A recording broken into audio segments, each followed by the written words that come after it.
Welcome back to the shop. In this episode, we're going to be refinishing a pair of bedroom nightstands. We've got a couple of nightstands in the shop. The customers requested that we refinish the tops. The sides and the bases are in pretty good shape, but the tops are definitely water stained and the finish is kind of wearing off. So as per the customer request, we're going to focus on refinishing the tops of these nightstands. The nightstands are ready to be stripped. We have some circa 1850 stripper that we're going to use, and you'll notice that I wrapped the bottom of the nightstands in some brown craft paper to protect any of the stripper from dripping down the sides, because all we're doing is the top. We have two cats, and we order their cat food supplies from Chewy. And this is not a sponsored Chewy video, but I make use of what Chewy does. So they pack all the supplies with brown paper.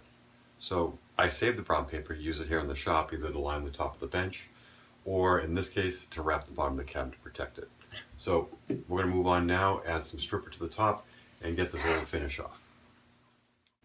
The stripper that I'm using is a heavy gel, so it doesn't drip down the sides. And I'm using an old brush just to apply it to the edges, and then I'll eventually pour it across the top and spread it out. You may have seen Trenner from John's Furniture Repair using a stripper product from a company by the name of Swing. Well, Swing is the same company that makes the circa 1850, and I was able to get it through special order through my local supplier, and I found that it works very well. I'm not a big fan of the citrus-based strippers. They don't cut through the old finishes, even after letting them sit for hours upon end. With the chemical strippers, if you apply it, making sure you keep a wet edge, then let it sit for about 10 or 15 minutes, you'll actually see the old finish just peeling right off. It is important that you use proper PPE. As you notice, I'm wearing gloves, and I have a big fan in the shop window just to exhaust the fumes that are coming off from the stripper. Off camera, I applied the stripper in the same method to the second nightstand. That way I could give this nightstand time for the stripper to set in. So about 10 to 15 minutes have passed, and I came back with a card scraper and began to scrape the top with the grain, peeling off the old finish and depositing that into just a plastic bucket that I use. I'll go through and get as much of it off as I can. If necessary, I'll apply a second coat of stripper, and then using my detail scrapers, go through and scrape the edge moldings as well as the underneath to ensure to get all the old finish off as well as much of the old stain as possible. A little bit later in the video, I'll go through and I'll share the stripper that I used as well as the tools that I used in order to remove the finish from this nightstand.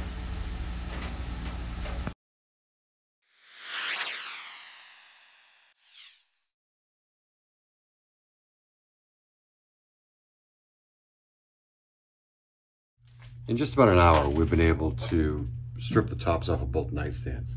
What we're going to do now is to get the residue of the stripper off of it. We're going to wipe the entire piece down with lacquer thinner. Then we'll come back and we're going to give it a sand with probably a little bit of light 80, 100, then 150, and then apply a coat of stain to the top. What tools did I use in order to strip the finish itself? First and foremost, I used some black 9mm gloves. I get these at Harbor Freight. With a coupon, they're pretty inexpensive, and I find that I actually get through a couple of pieces without the stripper actually cutting through the gloves themselves. But 9mm is definitely the way to go. The 5 and the 7mm is just way too thin. The next thing I used was circa 1850 stripper. I'm not a sponsor of my videos, but I do like it. What I do like about it is that it's a thick gel, so that when I apply it to the furniture tops, it wasn't going to drip down the sides. And that was important for me in this case because I didn't want to, I'm not doing the sides of the base of this cabinet. So it did a nice job, cuts through the old varnish or lacquer that was on the piece. Next thing I used, just an old container, a pretty crappy old paintbrush that I actually saved this. I reuse it for all of my, wherever I do stripping. I just, again, leave it outside, let it dry up, and then I keep it in the shop. Once the finish is set for about 10 or 15 minutes, I then use a series of scrapers. So I have some old card scrapers that I use to scrape the finish. I purchased one of these, the Hyde scraper. It has 5 or 6 different bits on it, and it works well. It gets around the concaves and the contours of the pieces, and you're just going to keep cleaning it off. But this has been pretty trusty. This, I have no idea where I got it. It's somewhat of a dental pick of some sort, but what I like is it has a blunt square end and then a fine pointed end, so let's begin into the grooves around any of the details. Then I use an old paint bucket. I used this when I was painting a project, but I saved the bucket and I then put the finish that I've stripped off into the plastic bucket. When I'm done for the day, I bring it outside, leave it over by the shed so that it dries out, because it's combustible. Any type of chemical in your shop is combustible. So I leave it outside, let it dry, and then I can dispose of it. And then last but not least, some rags, some lacquer thinner. And what I do is, after I have stripped the piece, get the majority of the finish off, I then go through and I'll then wipe it down with the lacquer thinner. And then that lets me see if there's any finish left on it that I can scrape off. So that's where we stand right now. The finishes have been stripped with the tools that I just mentioned. I'm then going to go through with do a light sanding with some 80 grit paper, then hit it with 80, then hit it with 100, then 150, and then should be ready for some stain. So the tops have been stripped, wiped down with lacquer thinner, and then a light sanding with 80 grit sandpaper, then with 100, and then 120, making sure to get into the details of the grooves. We've now wiped it down with paint thinner to remove any residual dust from the nightstands. We'll let that gas off a little bit, and then we're going to apply a coat of stain to match the sides and the base.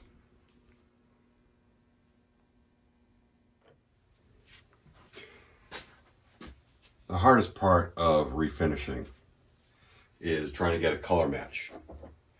So I've got a stain here that I'm going to apply to the top of this nightstand. And I've got this one lined up right next to it so I can color match to see how close I am to the final finish. So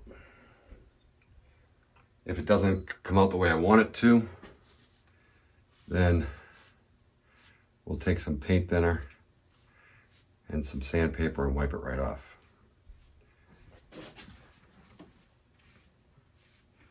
That actually looks like a really good color match.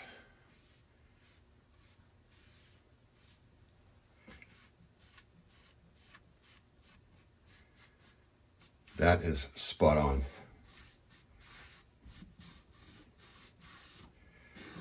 So now I'm going to go through and apply this stain to the entire top. Let it sit for probably 5 or 10 minutes, let it soak in. And then come back and wipe off any of the excess.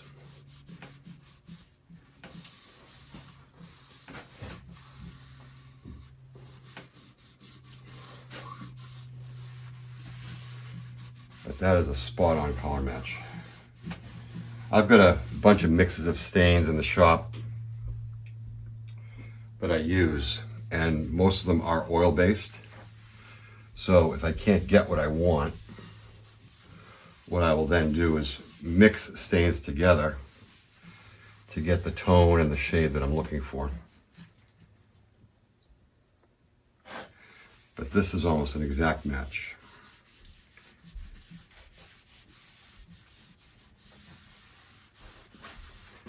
And you can tell pretty quickly once you get it on whether or not you're going to have a good match to it. The other option you can have is when you're applying finish to antiques is you can use shellac, and you can tint the shellac to get where you want it to be. There's many refinishers out there that use aniline dyes and they'll spray it, and I don't have spray equipment in my shop. I also am not super comfortable using dyes because unlike an oil-based stain, they are non-reversible. So once the dye gets in the wood, you're kind of stuck with it. There's not a lot you can do to get it out.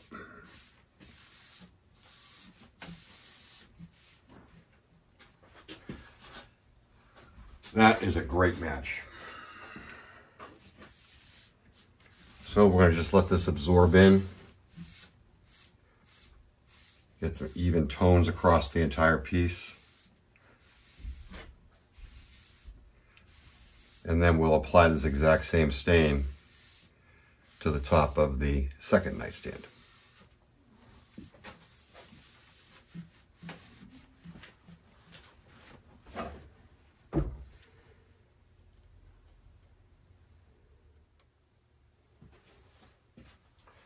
I've now let this stain sit for about 10 minutes and it is absorbed pretty well. I did apply a second coat to darken it up a little bit. And that's the beauty of using an oil-based stain, is once you put the first coat on, you can then apply a second coat and it will darken it up for you.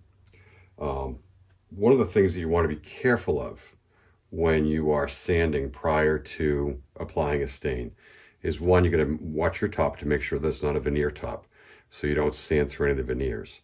And second, you don't want to use an extremely fine grit of sandpaper when you're sanding. I know originally I said in the video I was going to go up to 150. I actually only went to 120. If you go too high in your sanding, so if you go to 150 or 220, what it actually does is closes up the pores of the wood and polishes the wood, and then the wood will not absorb the stain.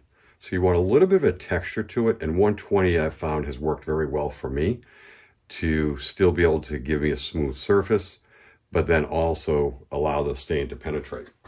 So now, after 10 minutes or so, I have let this dry, and now I'm just going to go through, wipe off any excess.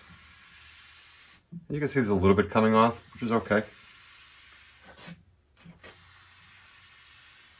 But this just takes care of any puddling that may happen. You'll also notice that as I'm wiping with the grain.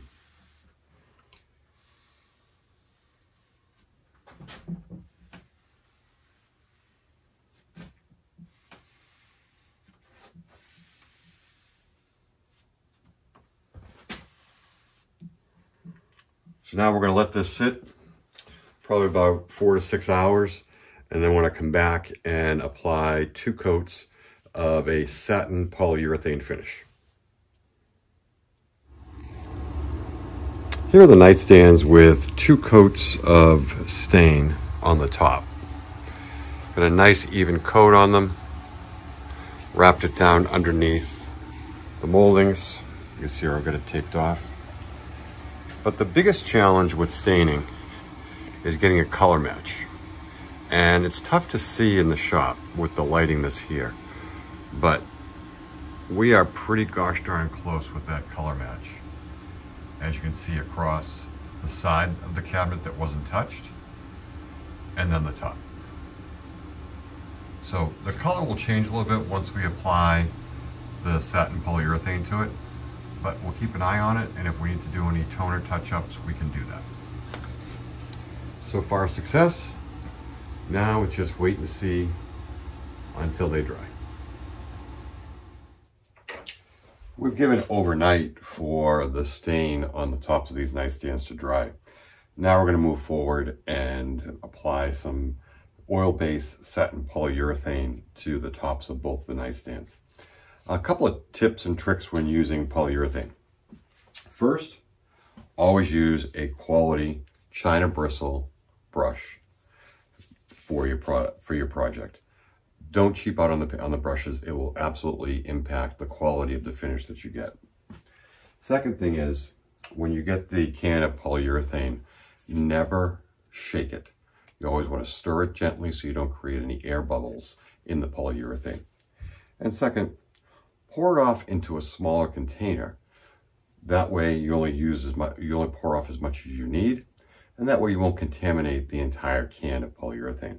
So I just save these little cans, and I pour it very gently to not create any air bubbles. and then using the China bristle brush, I will apply it. Now, unlike painting, when you go from dry to wet, with polyurethane, you want to go from wet to dry. That way you have a consistency in the flow, and you always want to keep that wet edge.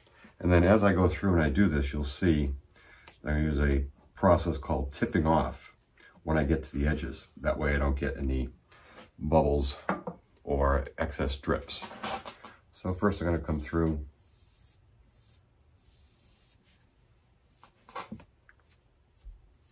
apply my polyurethane very gently. You notice I'm going off the edge as opposed to onto the edge. And what that does is it prevents the drips from going down the sides.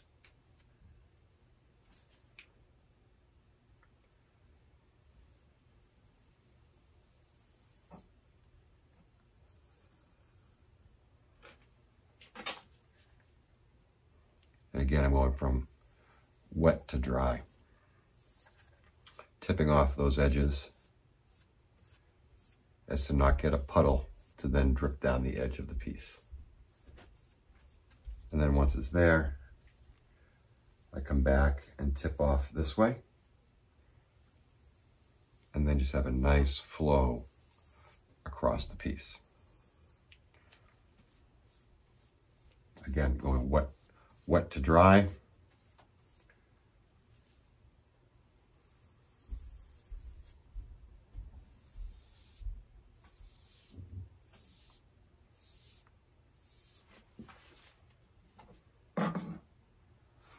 And you're going to see some air bubbles in the polyurethane as you apply it. They will settle down. And we're going to do multiple coats of polyurethane on this top. So we'll actually sand in between coats with a 220.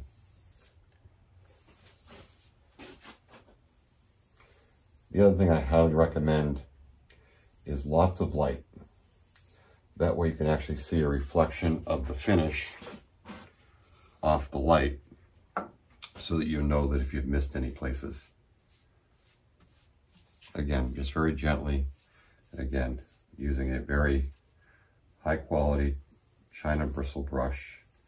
I'm not a fan of those foam brushes. I've never found any that I really liked. I may use them for quick touch-ups, but not for an overall piece like this.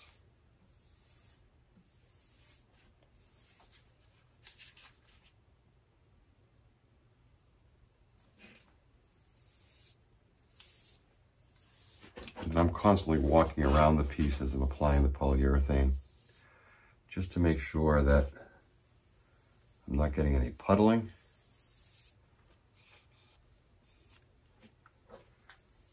But also getting good solid coverage across the whole thing.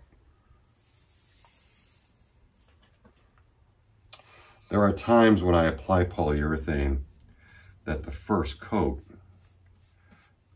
I will mix with a little bit of paint thinner to thin it out. But I actually noticed that this polyurethane was a little bit thinner, so I didn't think I was going to have a problem with applying it, and I'm not. When I've used spar varnishes in the past, spar varnish is extremely thick, and I usually apply the very first coat with a slight cut of paint thinner, just so that the first coat goes on extremely smooth.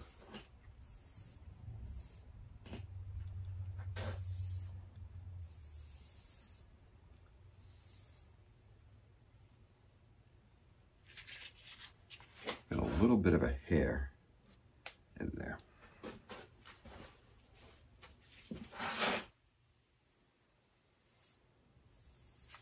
Whenever you're doing any type of finish work, it's always important that you plan your shop projects so that while the finish is drying, you're not creating any dust, because that dust will settle right into the polyurethane and create a mess for you. So I typically, if I'm going to be doing finish work, I will only be doing finish work that day in the shop, and not doing any machining or milling of other pieces, just so I don't create that dust, those dust particles in the air and have it spoil the finish. That looks to be a good even coat. Now I'll come across the edges. I'm going to do the exact same thing where I'm going down as opposed to up. That way I'm not creating those drips.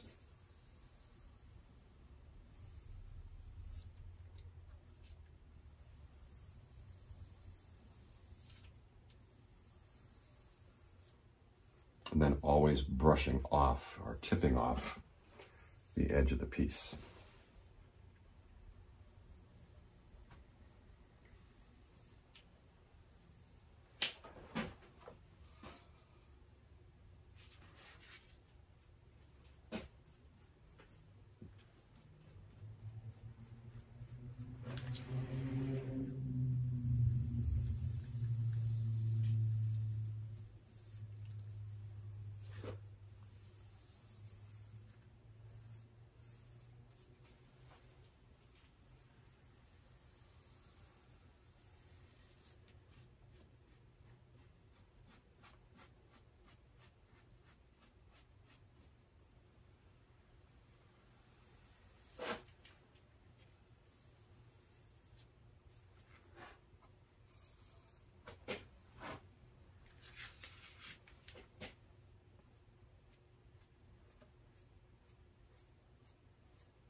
When you apply the finish to the stain, you notice we had a good color match. But even once you apply that finish, it's going to change your color just a little bit. So I knew that the polyurethane would darken it up just a little bit, which again, I come back and I'm looking at this other piece which is next to it. And it continues to look like a very good color match across the board.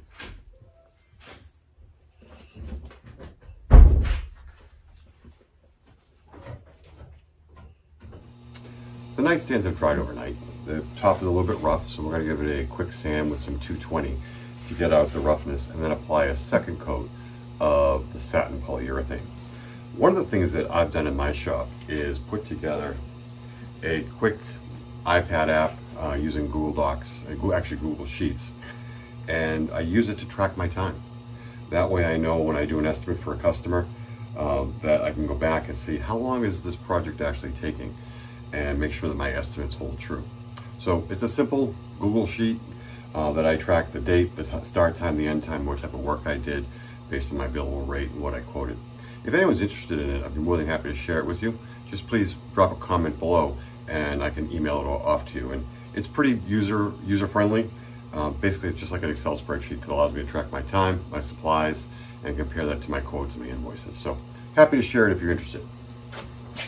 But where we're going to go today is finish up the work on this nightstand.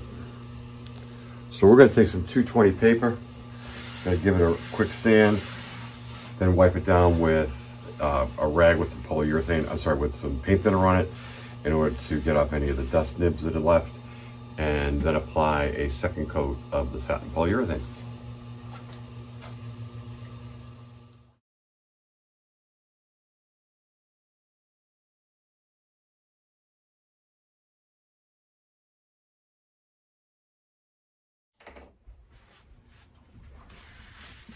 After sanding the top, we're now going to wipe it down with some paint thinner to remove any of the residual dust from sanding. One of the benefits of doing this is not only are you removing the dust, but it also gives you a quick glimpse into what the finish will look like once you have the polyurethane on here.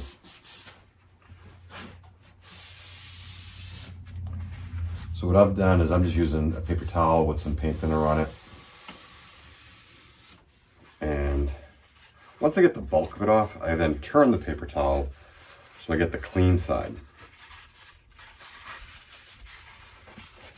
And then just continue to wipe it down.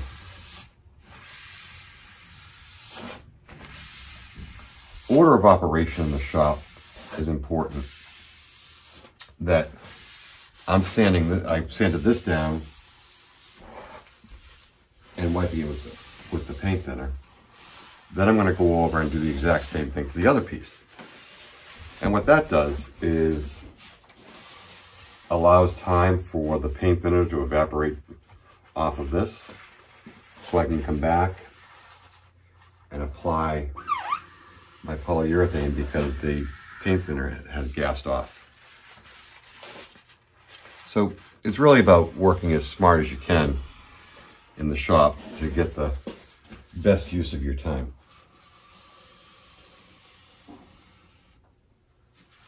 And then you learn this over time with the touch of your fingers.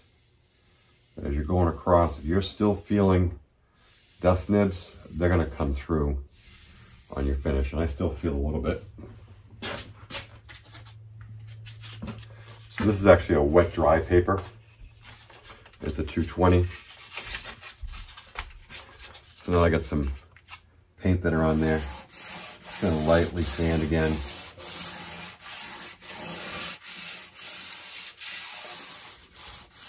Most importantly, not cutting through the finish. Just taking out any high spots from dust nibs. And as you can see, it's coming off.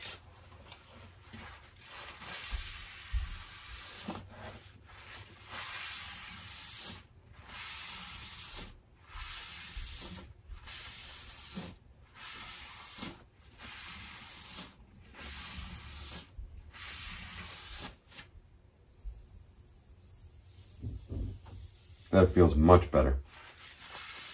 Okay, so now we'll set this aside and we'll do the exact same process to the other nightstand.